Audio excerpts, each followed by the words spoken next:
Anong na-feel ko? Yes. Well, ngayon ko lang actually na-feel ko yung medyo sad nung nilabas ko yung maleta. Oh!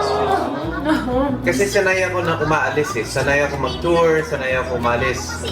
Pero, this time, it's a little different. Kasi, lately magkasama tayo araw-araw. Yes. And, ito nakikita ko yung mga maletas. Habang niya yung packet ko.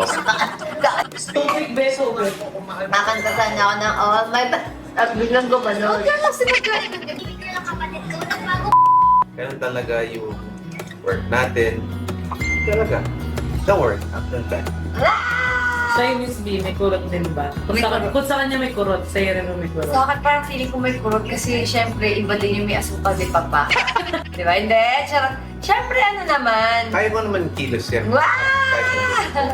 Syempre iba din naman nung dumating si Mr. B. Di ba? Kagaya nga sabi ko, mas napapagaan yung life natin dahil meron tayong naiiwanan kay Katie.